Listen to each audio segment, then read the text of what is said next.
Esther primero, por supuesto. Bueno, pues Esther. Venga, pues Esther. Buenas tardes casi a todos. Bueno, dejan a Esther primero, yo creo que porque cuando pusimos el título de divergencia y convergencia, todos ellos van a ser divergentes con respecto a la posición de un archivero. ¿Por qué? Me dice el secretario del Consejo que sí. No, porque en estas cuestiones, partiendo también de una afirmación que acabo, bueno, una afirmación no, una pregunta retórica, porque tiene su maldad, que ha planteado María del Mar, es verdad. ¿Se saben utilizar las fuentes documentales? ¿Se saben utilizar los archivos? Yo, desde mi punto de vista, de mi ejercicio profesional ya de muchos años, creo que no. O solamente una minoría. Muchos de los que comparten la mesa conmigo han trabajado en la Alhambra, precisamente cuando yo también era responsable del archivo, como Jesús Bermúdez, que padeció conmigo algunos cambios en el archivo, pues sabemos qué problemas pueden tener, cuáles son las divergencias, posiciones distintas de lo que se pretende de un documento, de un archivo. Posiciones convergentes, por supuesto que sí, porque los archiveros vamos a trabajar siempre y el presidente del Consejo Internacional lo ha dicho varias veces. Los archiveros siempre vamos a trabajar para que la información, no digo solamente los documentos, digo la información, siempre esté disponible para aquellos usuarios. Hoy en archivo hablamos de usuarios, no hablamos de investigadores. Hablamos de investigadores, sí, tenemos investigadores de historia del arte aquí. Lamento mucho que Pedro Galera no puede estar con nosotros porque, aparte de amigos, hemos trabajado juntos en temas de investigación. Usuarios de un archivo son los restauradores, deben ser los restauradores que intervengan en una obra de arte o en un testimonio de la cultura material y, por supuesto, deben usar los archivos, los arquitectos, los ingenieros, todos aquellos que tengan que intervenir en el patrimonio. Por eso no siempre podemos estar de acuerdo, por eso no siempre estamos contentos los archiveros, porque no se saben utilizar las fuentes documentales. María del Mar ha puesto dos ejemplos clarísimos, conocidos pero básicos. ¿Cómo se puede uno conformar con ver el plano de donde estamos, de un boceto primero de este palacio, sin que se haya consultado el reverso? ¿Cuántos historiadores, muchas veces muy conocidos, se limitan a utilizar copias de copias y citan originales? Jesús también afirma, porque conocemos casos. Por eso hay divergencia y convergencia. Pero bueno, como tendremos oportunidad de verlo a lo largo de estos días, yo voy a hacer solamente unas pinceladas de lo que para mí ha supuesto el archivo de la Alhambra, completando lo que María del Mar ha expuesto muy bien, porque ella es responsable de ese archivo. Y lo voy a hacer desde la perspectiva del uso que yo hice de ese archivo, ya cuando hacía mi tesis doctoral, es decir, ya hace mucho tiempo, y como investigadora, y cómo he visto yo el uso de ese archivo cuando tuve la responsabilidad del mismo, siendo jefe del servicio, y cómo veía que los demás utilizaban ese archivo. Yo, en primer lugar, quiero recordar que la Alhambra ha tenido archivos siempre, desde que esto era la sede de la dinastía nazarí. Vamos a recordar a Imal-Yatib, o Imal-Jatib, ese personaje que estaba en todas las salsas, porque era así, conspirador, secretario y archivero de la dinastía en el periodo que le tocó estar. Gracias a ello también escribe su Historia de los Reyes de la Alhambra. Y bien analizado ese documento, porque lo es, aparece el archivo de la Alhambra en muchas ocasiones. Pero María del Mar ha empezado su intervención haciendo mención a los reyes católicos, al rey Fernando, luego a doña Juana, su hija, y el archivo de la Alhambra aparece en esos momentos, ya en época cristiana. De hecho, hay documentos de esos momentos. Por desgracia, no lo suficiente, pero han llegado a nosotros más de lo que en principio podían haber llegado, dado todas las peripecias que ha sufrido ese archivo. En primer lugar, quiero abundar en la idea que ha dicho María del Mar. El archivo actual de la Alhambra es la suma de muchos archivos, de ahí la complejidad. Es la suma de muchos archivos de todas aquellas instituciones civiles y militares que desde de finales del siglo XV hasta nuestros días han producido documentos. Porque la definición de archivo, que esta tarde volveré a recordar, es esa. Un archivo son los documentos producidos y recibidos por una institución, cualquiera que sea. En este caso, en la Alhambra, civil y militar. Por eso es una amalgama. El archivo de la Alhambra en la actualidad es una amalgama de archivos muy difícil de gestionar, de describir, de hacer sus cuadros de clasificación. Parte lo hemos visto proyectado. Este archivo, esa amalgama de archivos, ha sido conocido siempre desde el siglo XVI como el Real Archivo de la Alhambra, porque esto era un sitio real, y aquí había instituciones de la corona y que ha sufrido muchos problemas. Voy a resumir. Diversas segregaciones y uniones de documentos. Segregaciones. La alcaidía de la Alhambra se separaba de la Capitanía General. Los documentos se separaban. Agregaciones. Se une todo otra vez en las primeras comisarías. ¡Pum! Los archivos y los documentos se unen. Los cambios de ubicación del archivo, siempre traslados traumáticos.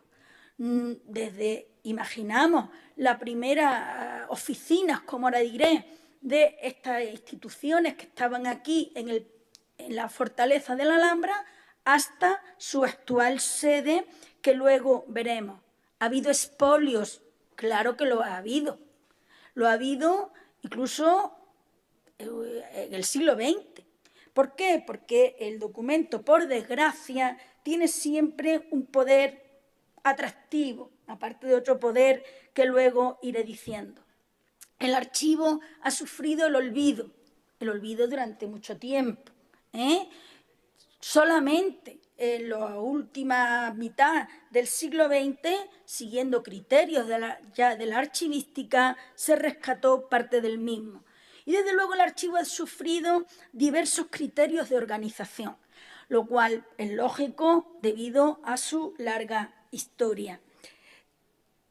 Yo quiero destacar que en la actualidad el archivo de la Alhambra es una pequeña red de archivos, es decir, tiene su archivo histórico, su archivo intermedio y es un archivo administrativo, incluidos todos los archivos de oficina.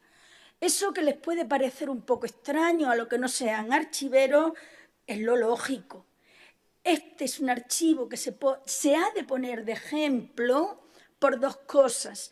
Primero, por su unión íntima desde el principio a quienes son sus productores, y estoy hablando desde la Edad Media hasta nuestros días, y por otro, porque es un archivo que tiene toda esa vida de los documentos.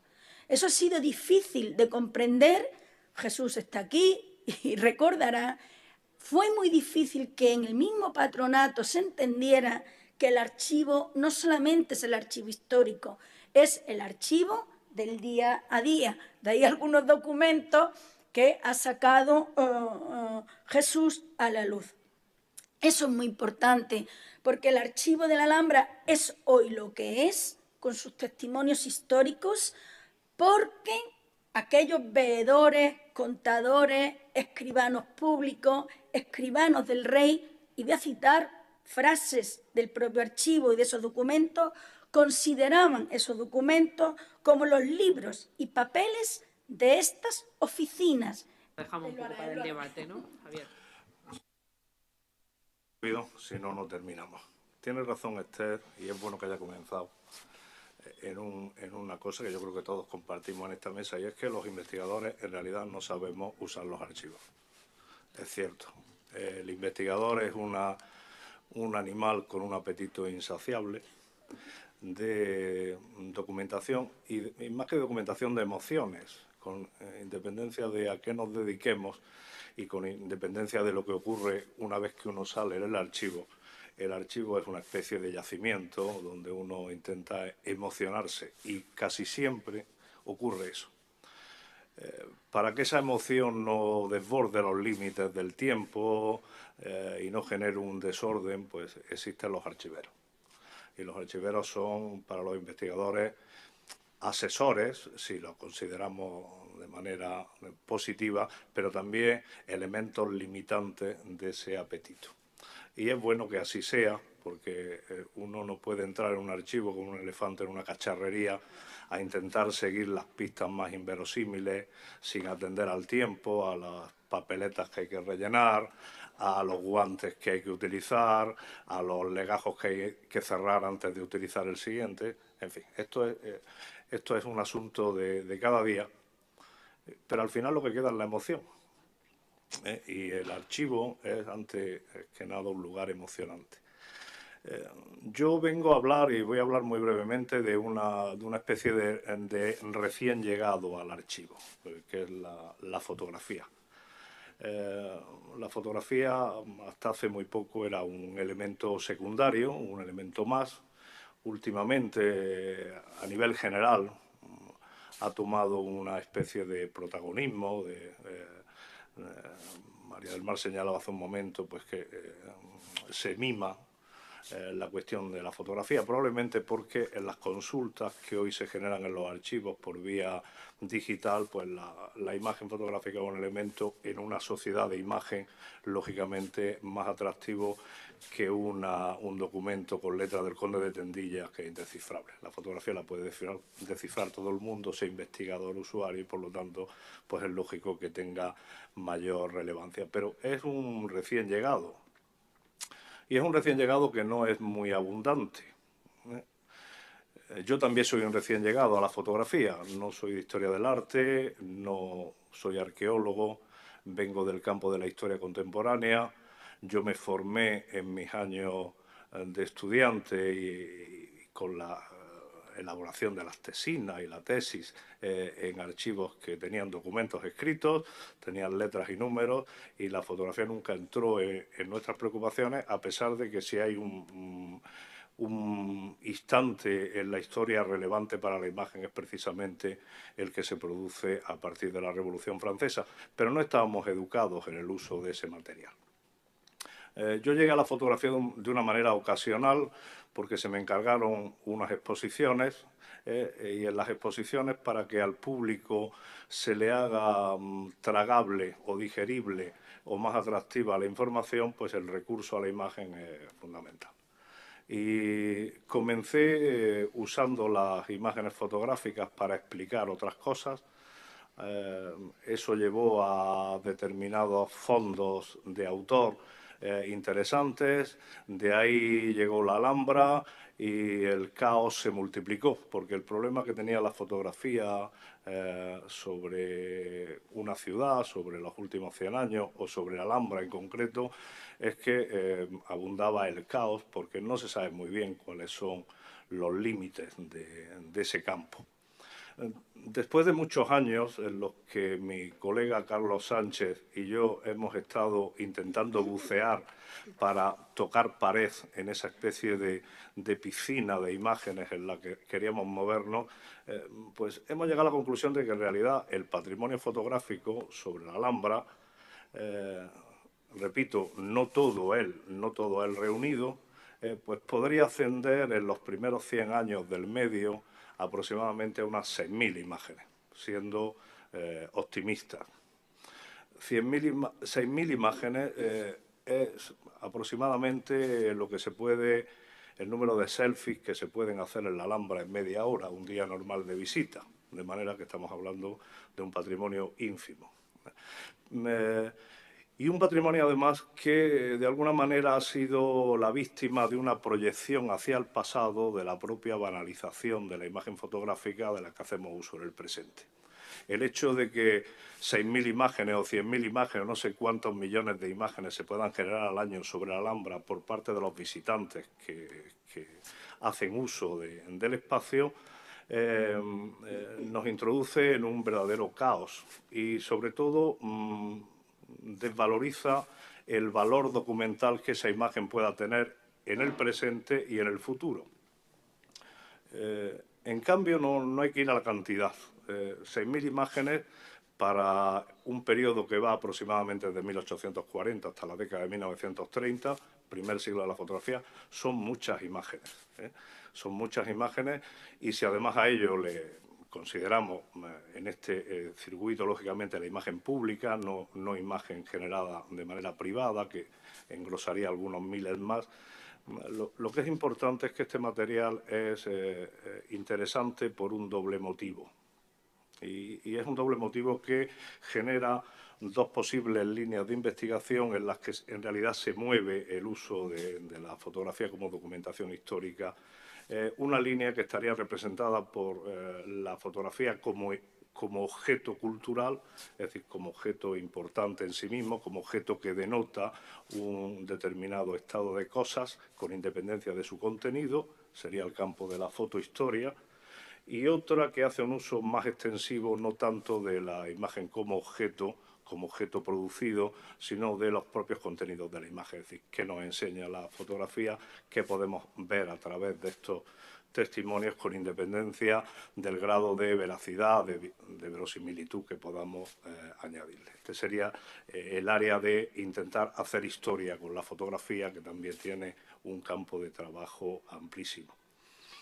El patrimonio, y vuelvo al territorio Alhambra, que es el que nos interesa, ese patrimonio de unas 6.000 imágenes nos alerta sobre esos dos fenómenos de una manera clarísima. Por un lado, nos cuenta que la Alhambra es uno de los, por no decir el monumento más fotografiado de España en esta época, uno de los más fotografiados de Europa, y lo es porque era importante en sí mismo para convertirse en un objeto fotográfico. Pero el hecho de que sea un monumento intensamente fotografiado es lo que hace que la propia imagen del espacio Alhambra se proyecte por Europa y se proyecte por el mundo con una mayor eficacia que pudieran hacerlo otros que no tenían este soporte de imagen publicitaria que la fotografía monumental y la fotografía turística le asignan. El Archivo de la Alhambra creo que juega un papel fundamental, ¿no? Si la Alhambra no hubiera tenido registrado todos los fotógrafos con un nivel, ¿no?, de detalle en cuanto a fecha, en cuanto a nombre, en cuanto a con quién venía, creo que es una herramienta muy útil, emanada desde el concepto administrativo, que ahora otra investigación de tipo más formal, ¿no?, fotográfico, de imagen, pues creo que puede contribuir a ese trabajo que estáis realizando. Y me parecía que era una interconexión también más de convergencia que de divergencia. Así que le voy a pasar la palabra a Ramón. Os voy a pedir también que podáis ser sintéticos para que pueda haber también oportunidad de que alguien haga preguntas, si no os importa. Gracias. Oído. Bueno, mi aportación aquí en esta mesa como información que tengo en Bellas Artes y como consumidor del archivo, pues tengo que darle la razón a Esther, porque evidentemente yo he tenido y sigo teniendo unos negros a los cuales quiero mucho. Bueno, y espero que me sigan ayudando. Sí es verdad que es una carencia y nosotros la formación que tenemos en Bellas Artes no salimos con una formación como para meterte e investigar en un archivo. Pero, sin embargo, esa carencia puede ser parte de lo que yo escuchaba cuando me formaba en la facultad, eso de que hubiera equipos multidisciplinares que intervienen en una restauración. Y, evidentemente, una restauración inteligente pues debe ser aquella que tiene orejas y oídos para todas las ramas y todas las formaciones, porque, bueno, restaurar el patrimonio es bastante difícil, complicado, y más aquí un espacio como Granada, como la Alhambra, abierto, con temperaturas extremas y demás. Entonces, toda colaboración y toda información nos viene muy bien. Y por eso digo que, bueno, esa carencia puede venir bien para formar esos equipos multidisciplinares, ¿no? Sí es verdad que toda restauración pues, necesita de ese archivo, que yo considero los archivos algo que nos aporta, pero que sigue vivo, a los cuales tenemos que nosotros ir alimentando. Como restauradores prácticamente estamos obligados a dejar testimonio de nuestras intervenciones en los tratamientos, en los procesos que hacemos, en los productos o como llamamos nosotros, los potingues que le echamos a las cosas.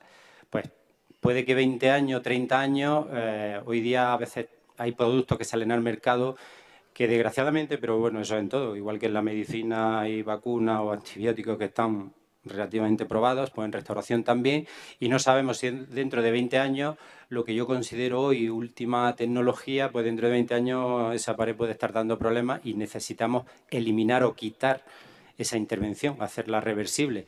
Si no dejamos testimonio en ningún sitio, pues difícilmente lo van a tener nuestros restauradores que vengan detrás de nosotros.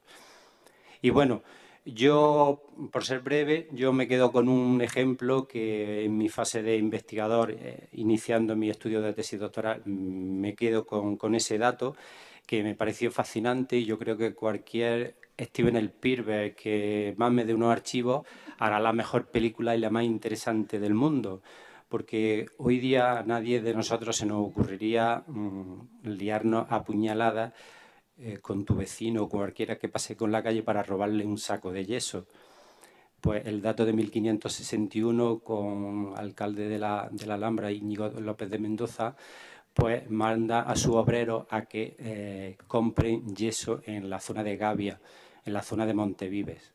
Por ese dato también tenemos noticia de que se siguen explotando esas canteras y ese dato no aparece por las causas criminales que se producen a agredir a esos albañiles de la Alhambra que van con 20 cargas de yeso en sus borricas con las banderas iniestas del Palacio Real de la Alhambra y pasan delante de un batán que estaban en obra y al hacerle falta ese material de yeso, pues lo asaltan y le dan varias puñaladas y le roban las cargas de yeso.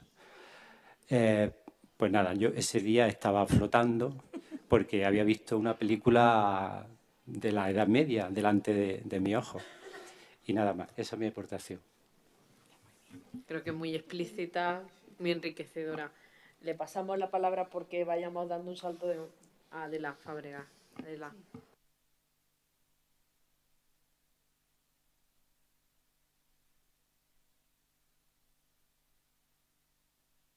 Sí, perdón.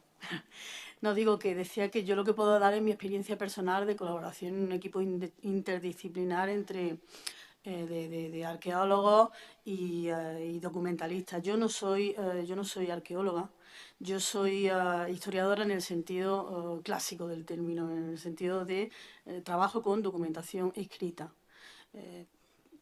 Mi análisis se hace a partir básicamente de documentación escrita, pero sí es verdad que colaboro desde hace muchos años de manera muy estrecha con arqueólogos y en ese ejercicio pues sí hemos ido aprendiendo unos de otros, ¿no? Lo que podemos pedirnos unos a otros y lo que no podemos pedirnos, ¿no? Y eso es lo que yo en cierto sentido puedo ofrecer, ¿no?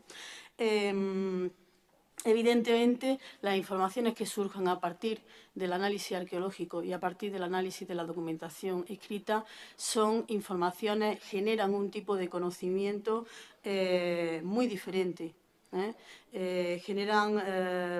Se trabaja, podríamos decir, en escalas diferentes, pero pueden ser informaciones, no solo son informaciones compatibles y no solo que sean compatibles, sino que en muchas ocasiones, en la mayoría de los casos, son absolutamente necesarias. Yo necesito la información que me ofrece el análisis arqueológico y el arqueólogo necesita la información que yo le puedo ofrecer. ¿Cómo se hace eso? Bueno, es un proceso largo, es un proceso en el que se necesita una comunicación constante entre unos y otros y es un proceso que se inicia de la peor de las maneras. Sí, ¿Por qué? Pues porque, como tú has preguntado, María del Mar, ¿hay formación? ¿Hay una formación inicial? No, claramente. Y ahí yo, como parte de la universidad, tengo que entonar el mea culpa. Es decir, desde la universidad, desde los planes de formación que actualmente existen en la universidad, por lo menos en el campo de humanidades, hay una formación práctica para el futuro investigador deficiente. No hay un acceso al trabajo directo y temprano con el documento, con la información escrita y no hay una experiencia temprana de los estudiantes con cómo tienen que manejar un documento y qué le pueden preguntar a un documento. De manera que cuando empiezan a realizar un trabajo de investigación de verdad, tienen que iniciar unos pasos que seguramente tendrían que haber sido pasos previos y que se tienen que hacer de una manera individual cuando ya está en el archivo. Por eso muchas veces los profesionales del archivo dicen, pero si es que viene, como decía Esther Cruz, si es que no sabemos lo que buscamos. No, es que estamos aprendiendo conforme vamos accediendo a esos documentos, estamos empezando a aprender cómo manejar esos documentos. En ese sentido, el investigador cuando empieza se siente muy, muy desprotegido y por eso os damos tanto la lata. Realmente estamos muy desprotegidos y vamos aprendiendo conforme vamos trabajando. ¿Qué es lo primero que tenemos que aprender? Pues tenemos que aprender a manejar el documento, a tener un primer contacto con el documento, que es algo que realmente no hemos tenido prácticamente durante todo el proceso de formación. Hay que reconocer el documento, hay que aprender a sacar la información del documento y después, una vez que empezamos a entender algo más eso, que puede tratarse de un proceso largo, después de eso hay que empezar a trabajar en equipo y empezar a saber en ese momento, cuando se trabaja en equipo, cuando se trabajan concretamente, que es lo que yo conozco, en un equipo con arqueólogos, hay que empezar a entender qué le podemos pedir, qué le podemos ofrecer a los arqueólogos desde nuestro trabajo con ese documento.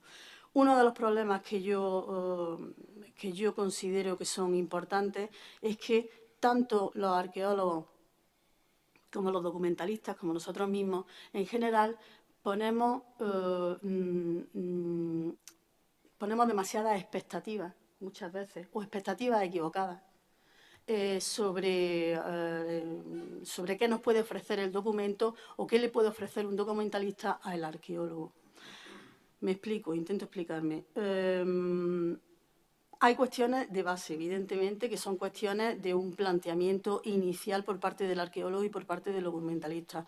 Evidentemente, lo que no podemos hacer en ningún caso es intentar encontrar en el documento una comprobación o una confirmación del conocimiento que ha generado o de las informaciones que ha generado el análisis arqueológico. Del Instituto Andaluz. Bueno, pues antes que nada agradecer a los organizadores la oportunidad para el Instituto de estar aquí presente. Bueno, voy a tener un poco complejo de oveja negra porque aparte de no tener la tesis todavía, no voy a hablar de ninguna experiencia en la Alhambra, pero sí creo que puede ser interesante la experiencia que tenemos en el Departamento de Estudios Históricos y Arqueológicos del Instituto, porque precisamente las intervenciones que hemos hecho en edificios son precisamente en construcciones históricas, con lo cual hay una documentación sobre la misma. Incluso una puerta romana en Carmona, que tuvimos la suerte de investigar y hacer un estudio paramental, pues Carmona, el archivo municipal, tiene documentación desde el siglo XIV, con lo cual pudimos hacer una secuencia de todas las obras que tuvo el edificio, ¿no? Voy también un poco a abrir un poco más el tema de la mesa, porque en principio, bueno, está claro que el proyecto de conservación es fruto de la investigación y de la reflexión y que tanto la investigación como la reflexión es fruto del conocimiento, el conocimiento que viene de la documentación. La documentación se busca por vía de las fuentes históricas tradicionales, pero también en lo que ahora se viene a llamar el monumento como documento. Con lo cual, yo creo que lo interesante es poder contrastar esas dos fuentes de información. Con mi formación de arqueóloga, en principio me viene a pensar un poco, yo soy como Santo Tomás, si no meto el dedo en la llaga no me lo creo. Pero después la experiencia me ha venido a decir, y en ese sentido pues, podemos pensar, bueno, las fuentes documentales también pueden ser subjetivas, o en un momento dado pueden estar manipuladas o estar incompletas. Entonces, bueno, por poner una experiencia que yo tuve, que fue la dirección de la investigación arqueológica de apoyo a la restauración en el Palacio de Mañara de Sevilla, sede por mucho tiempo de la Dirección General de Bienes Culturales. Pues bueno, se estuvo documentando la muralla de la Judería, un edificio almohade, la obra ya de la casa mudéjar y la posterior casa manierista. Y había documentación, había un documentalista y había documentación de que el suelo se trae de mármol de Carrara. La experiencia, la investigación después se demuestra que en un momento dado ese pedido no se trae. Al contrario, pues tenemos otro caso. Un muro en Sevilla es muy normal que el material sea de acarreo, con lo cual las medidas de los materiales de fábrica no siempre sirven para poder fechar una fábrica. Un muro de tapial, la composición de un muro en técnica de tapial, la composición de los morteros, pues aparecen losas doradas, aparece mucha cerámica melada, materiales que lo estamos centrando ya en época bajo medieval. Y después pues, nos sale una documentación que ese muro, con todo lujo de detalle, se rehace a principios del siglo XVII. Después lo pusimos en relación con que en Sevilla se aprovecha mucho material de muladares, con lo cual en vez de ir al Quinto Pino a recoger materiales para hacer los morteros, pues había material, con lo cual de esto se saca la conclusión de que lo importante es contrastar todas las fuentes de documentación. Yo, por ser muy breve y ya digo que me iba a centrar también un poco en la documentación del edificio, en lo que sería la intervención de restauración, pues por decirlo ya en plan telegrama, decir también que la documentación, estamos hartos de hablar de estudios previos, porque la documentación, el conocimiento es importante tenerlo en la fase cognoscitiva, en la fase proyectual, pero no nos olvidemos que durante el proceso de intervención, es decir, el durante es tan importante porque es el momento de recabar nuevos datos, de contrastar hipótesis de partida, de contrastar también la documentación de otras fuentes que han salido en otras fuentes, bueno, y creo que todo el equipo interdisciplinar tiene que estar también en esa fase.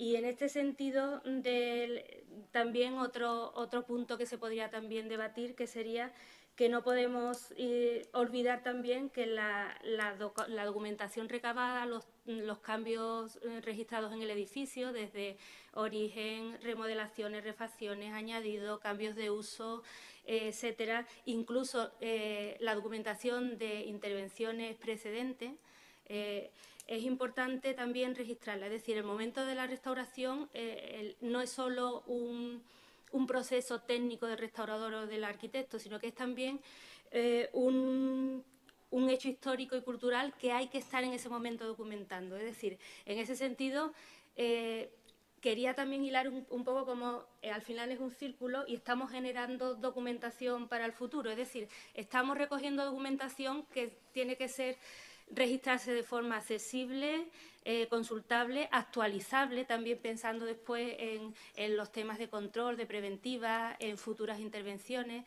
Y esa información que le sirve al equipo interdisciplinar que trabaja en el proyecto, en la obra, es fundamental también que nos preocupemos de registrarla de una forma que se pueda también transferir a la comunidad científica, también difundir, después a través de una serie de procesos, mostrarla como un producto también de difusión.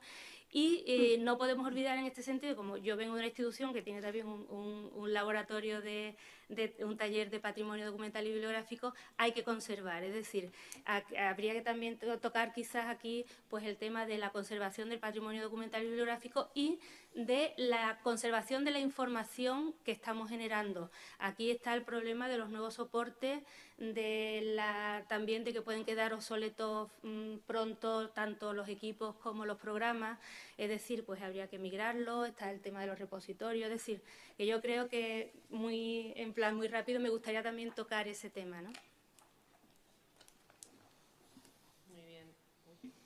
Muy bien, Reyes. El presidente del Consejo esta mañana terminaba su conferencia precisamente con esa reflexión, con la misma que tú has terminado. Antonio. Buenas tardes. Como ya son las 2:30 y vamos con bastante retraso, voy a ser breve y espero en 5 minutos o menos decir las pocas ideas que me parecen interesantes desde la visión de un arquitecto con experiencia en restauración de monumentos. Lo primero que hay que reconocer es que la formación de los arquitectos en la universidad tiene muchas carencias en esta materia porque no hay formación en metodología de investigación ni en paleografía, con lo cual el acceso a muchos de los documentos de los archivos pues está casi vetado. Sin embargo, en restauración son muy importantes los documentos generados en la edad contemporánea, a partir del siglo XIX-XX, puesto que son los siglos en los que más intensamente se ha intervenido en los monumentos. Y en este aspecto pues hay archivos fundamentales como el Archivo General de la Administración de Alcalá de Henares, en el que están recogidos pues, la mayoría de los proyectos de obras realizados desde 1929 en que se ponen en marcha las zonas de restauración monumental. También son básicos los archivos provinciales, municipales y los militares. Los ingenieros militares siempre han dibujado con cuidado tanto las fortificaciones como los planos urbanos y son de gran utilidad. Y no solo a nivel planimétrico, sino también las descripciones de las múltiples visitas de inspección que se hacen en las fortificaciones y que dan una información muy interesante. Y, por supuesto, pues los archivos de las instituciones, como el Patronato de la Alhambra, o, por poner un ejemplo de casa, la Escuela de Estudios Árabes, que, fundada en 1932, pues tiene un archivo importantísimo para el conocimiento de la Casa del Chapí, que hemos utilizado recientemente para la publicación del libro sobre la historia del monumento desde la época nazarí hasta la época actual. Y en estos pocos meses en que llevo de director de la Escuela de Estudios Árabes, pues he conseguido finalmente que ese archivo se complete, porque había muchos documentos recientes que estaban en la gerencia por ahí perdidos, y ya hemos conseguido pasarlos todos a la biblioteca archivo, todos los que tienen menos de 30 años de antigüedad, y que ha dado pues una documentación importantísima y que por primera vez hemos podido usar en el libro, aunque en las citas a pie de página, como todavía está en proceso de catalogación el archivo, pues no hemos podido poner caja tal o legajo tal, sino simplemente archivo de la Escuela de Estudios Árabes. Pero bueno, algo es algo y por algo se empieza, y con el trabajo que nuestras eficientes bibliotecarias están haciendo, pienso que en pocos meses puede estar catalogado.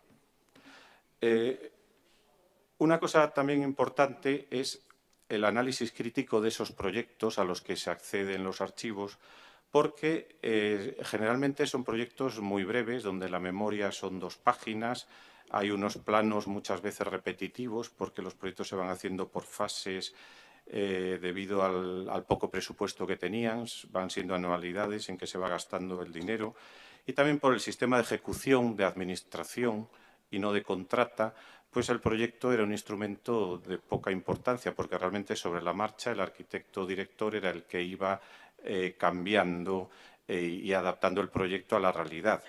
Incluso hoy día, cuando hacemos proyectos por el sistema de contrata, pues también los proyectos de restauración son bastante incompletos y erróneos, porque como no hay una investigación previa con metodología arqueológica del monumento, sino que La investigación se hace a posteriori, una vez que el proyecto está contratado, eso que llaman arqueología de apoyo a la restauración, pues claro, los proyectos se hacen con lo que uno buenamente puede imaginar, pero en cuanto se empieza a tratar el monumento con metodología arqueológica, no solo el subsuelo, sino los paramentos, pues empiezan a salir unas cosas y hay que readaptar el proyecto por completo a esa realidad. Muy conocido, se limitan a utilizar copias de copias y citan originales. Jesús también afirma porque conocemos casos. Por eso hay divergencia y convergencia. Pero bueno, como tendremos oportunidad de verlo a lo largo de estos días, yo voy a hacer solamente unas pinceladas de lo que para mí ha supuesto el archivo de la Alhambra, completando lo que María del Mar ha expuesto muy bien, porque ella es responsable de ese archivo. Y lo voy a hacer desde la perspectiva del uso que yo hice de ese archivo, ya cuando hacía mi tesis doctoral, es decir, ya hace mucho tiempo, y como investigadora. Y Esther primero, por supuesto. Bueno, pues Esther. Venga, pues Esther.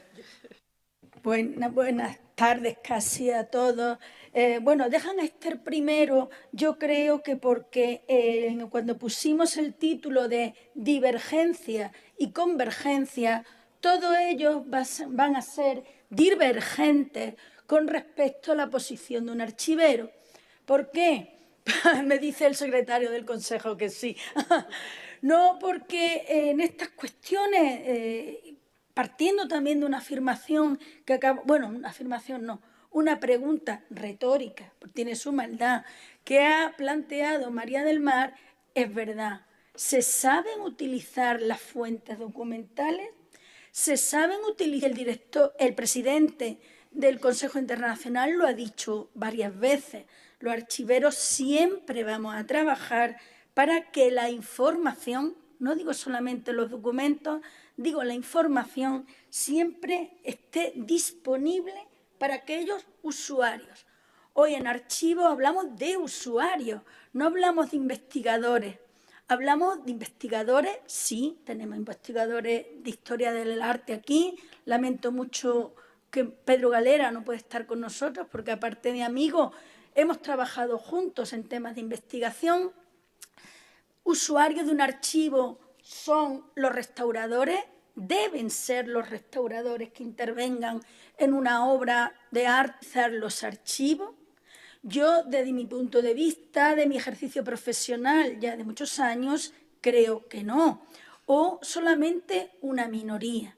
Muchos de los que comparten la mesa conmigo han trabajado en la Alhambra, precisamente cuando yo también era responsable del archivo, como Jesús Bermúdez, que padeció conmigo algunos cambios en el archivo, pues sabemos qué problemas pueden tener, cuáles son las divergencias, posiciones distintas de lo que se pretende de un documento y de un archivo. Posiciones convergentes, por supuesto que sí, porque los archiveros vamos a trabajar siempre en un testimonio de la cultura material y, por supuesto, deben usar los archivos, los arquitectos, los ingenieros, todos aquellos que tengan que intervenir en el patrimonio. Por eso no siempre podemos estar de acuerdo, por eso no siempre estamos contentos los archiveros porque no se saben utilizar las fuentes documentales. María del Mar ha puesto dos ejemplos clarísimos, conocidos pero básicos. ¿Cómo se puede uno conformar con ver el plano de donde estamos, de un boceto primero de este palacio, sin que se haya consultado el reverso? ¿Cuántos historiadores, muchas veces